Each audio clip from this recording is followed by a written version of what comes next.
On the night of April 14th, 1865, the United States made a quiet, fatal assumption. The danger was over. The Civil War was ending. The guns were falling silent, and Washington, D.C. was finally allowing itself to breathe. Inside Ford's Theater, nearly 700 people sat shoulder to shoulder laughing at a comedy meant to symbolize a return to normal life. Applause filled the room. Relief settled in. And that was the opening history needed. Earlier that day, President Abraham Lincoln had dismissed yet another death threat, one of thousands he had received since taking office. They no longer felt urgent. They blended into the background of power. Tonight wasn't supposed to be about danger. No war briefings, no generals, just a play, his wife at his side, and a city eager to believe the nightmare was over. What Lincoln didn't know, and what no one in that theater understood, was that this wasn't a night of peace. It was a countdown already in motion. While the audience focused on the stage, a man moved calmly through the building, not hiding, not rushing, but walking with the confidence of someone who belonged there. He didn't need to force his way inside. He didn't need to overpower anyone. He didn't need chaos. Every layer of protection around the president relied on a single, fragile belief that no one inside the room would dare to act. That belief was wrong. Within the next hour, a single gunshot, soft, brief, and partially drowned out by laughter would do what 4 years of war could not. It would erase a leader, redirect a nation, and expose how easily attention collapses when people feel safe. This was not a random act, and it was not an explosion of rage. It was a precise moment, chosen carefully, executed quietly, and misunderstood just long enough to succeed. By the time confusion replaced applause, the damage was already irreversible. History had moved forward, not with a warning, not with a scream, but with a moment of collective inattention, and the man responsible was already leaving the building. By the afternoon of April 14th, 1865, Washington looked calm, too calm. Soldiers still lingered on street corners, but the tension that had defined the city for 4 years was fading. People smiled again. Shops reopened. The war, everyone said, was over. President Abraham Lincoln spent the day doing what he had always done, working through paperwork, meeting officials, talking about what came next. He spoke about rebuilding the Union, about welcoming the defeated South back without executions or mass punishment. To him, the fighting was finished. The country needed to heal. But outside the White House, not everyone agreed. For some, Lincoln's mercy felt like an insult. They hadn't just lost a war, they had lost power, identity, and the future they believed in. And that loss didn't fade quietly. It hardened. That anger didn't show itself in crowds or riots. It lived in private rooms, whispered conversations, and people who felt history had moved on without them. As evening approached, Lincoln made a decision that seemed harmless. He would go to the theater. The newspapers had already announced it. Canceling now would look strange, even cowardly. Besides, he had gone out before. Nothing had happened. His routine had become familiar, predictable. Security reflected that confidence. Protection was light. Guards rotated casually. No one expected trouble on a night meant for laughter. Lincoln climbed into his carriage with Mary Todd and rode through streets that felt safe for the first time in years. At Ford's Theater, the audience was already seated, the orchestra warming up. There was no sign of danger, no visible threat, no sense that anything was wrong. That was the problem. When people believe the crisis has passed, they stop looking for it. And somewhere nearby, someone was counting on that.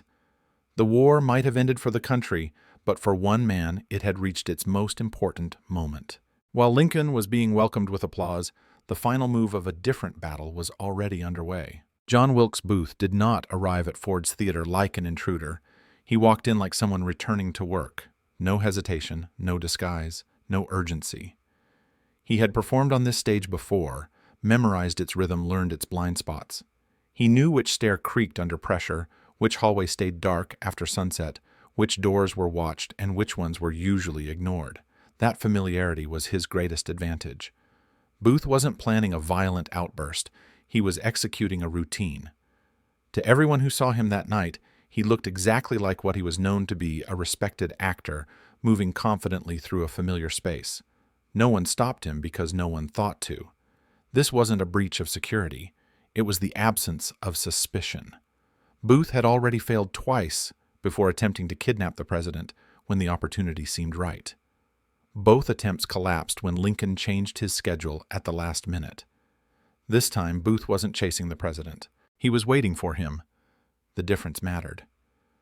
Earlier that day, Booth had prepared the escape. A fast horse was secured behind the theater, positioned for a clean break south through Maryland and into Virginia. He wasn't improvising.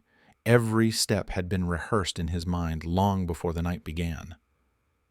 Inside the theater, Booth moved with purpose. He waited for moments when staff cleared the hallways. He climbed the stairs slowly, listening, counting footsteps. When no one was watching, he pulled a small tool from his coat and drilled a narrow hole into the door of the presidential box, just wide enough to see inside. He worked carefully, collecting the wood shavings so nothing would be noticed. A single mistake here would end everything. It didn't happen. Booth then placed a simple wooden brace nearby, something ordinary, easy to overlook. Later, it would turn the door into a lock from the inside. Quiet, effective. He noticed something else too. The box's lock was already broken. No force required, no obstacle. That detail alone told him everything he needed to know about how seriously security was being taken. Booth left the theater calmly and returned to his hotel. The hardest part was done. All that remained was timing. He carried a small Derringer pistol, compact, enough to hide, powerful enough to kill at close range. He also carried a knife. Not as a primary weapon, but as insurance. Booth wasn't reckless. He planned for resistance. He planned for chaos. What he couldn't plan for was hesitation. And so he waited, listening for the play to reach the moment he needed. A single line, a single burst of laughter, one instant when sound itself would protect him. When that moment came, there would be no second attempt. Nothing about that night collapsed all at once. There was no dramatic breach, no alarms, no confrontation.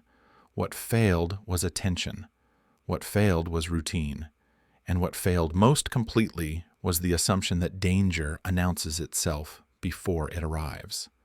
The system protecting the president had grown informal, shaped by habit rather than urgency. Guards rotated casually. Positions were assumed rather than confirmed. The belief was simple. The war was ending, the city was calm, and the president had appeared in public many times without incident. That belief lowered every standard without anyone noticing.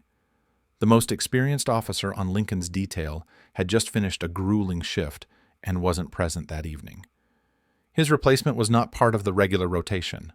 At some point during the performance, that guard left his post entirely and went to a nearby saloon. No one replaced him. No one questioned it.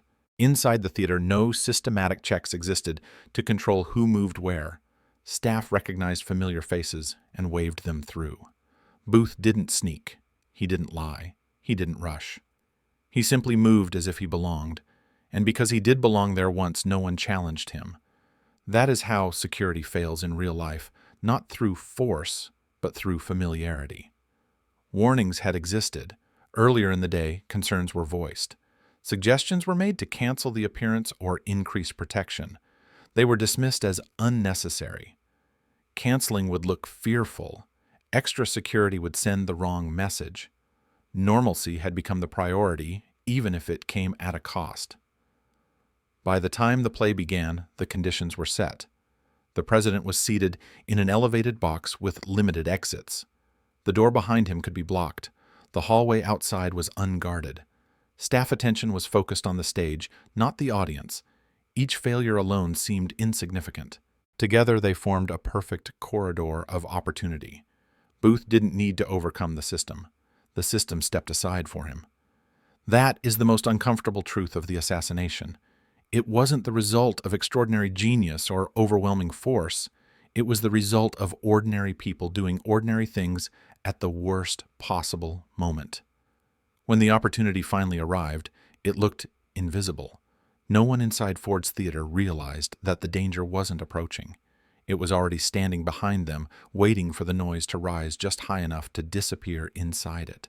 As the play moved toward its final act, John Wilkes Booth stopped watching the stage and started listening. He knew this script. He had performed it before.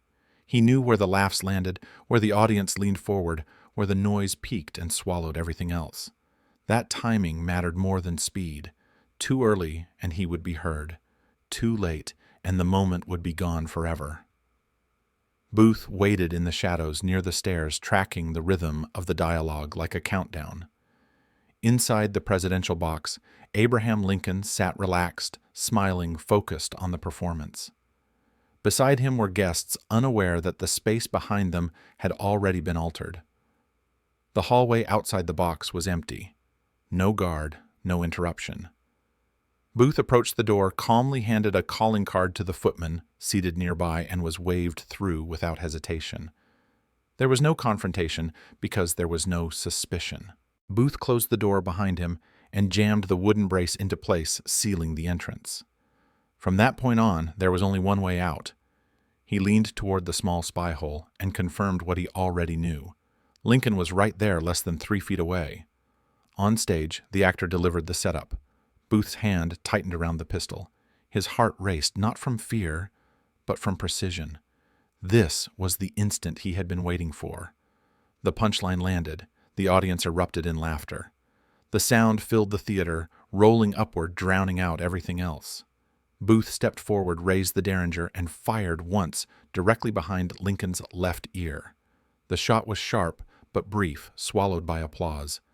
For a second, nothing made sense. Mary Todd Lincoln turned in confusion. The audience kept laughing. Many believed it was part of the performance. Then Major Henry Rathbone lunged. Booth dropped the pistol, drew his knife, and slashed Rathbone's arm to the bone. Blood appeared. Screams followed. Booth vaulted over the railing, his boot catching a flag as he fell.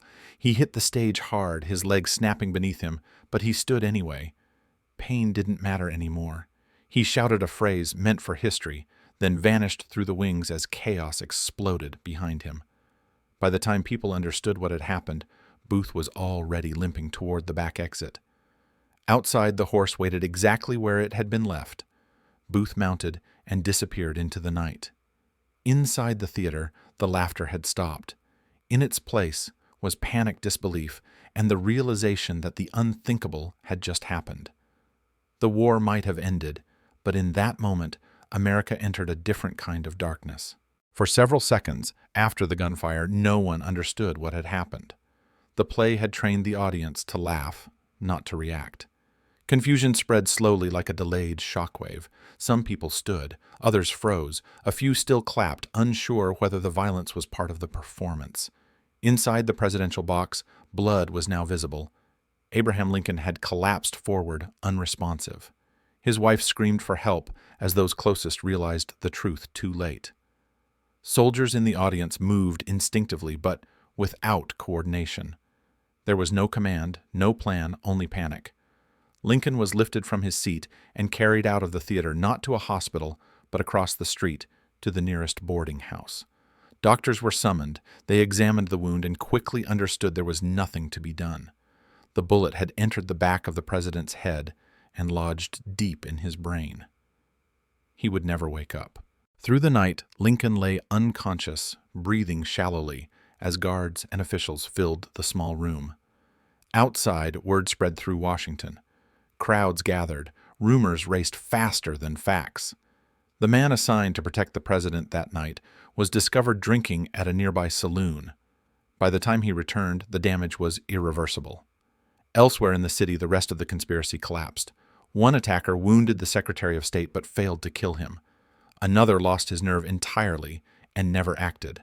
What was meant to be a coordinated strike to cripple the government ended in chaos. At 7:22 a.m. on April 15, 1865, Abraham Lincoln was pronounced dead. Church bells rang. Flags were lowered. A nation that believed it had survived its greatest crisis was forced to confront a harsher truth. The war had taken hundreds of thousands of lives, but it was a single, quiet moment made possible by hesitation and complacency that delivered the final blow.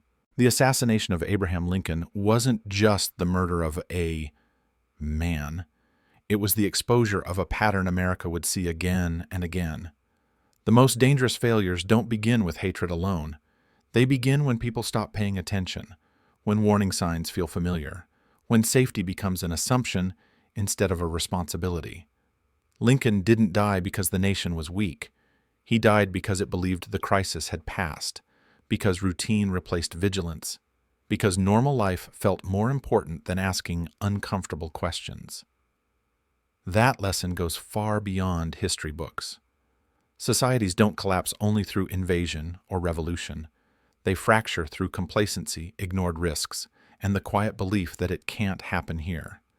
The same logic applies to institutions, communities, and even personal lives.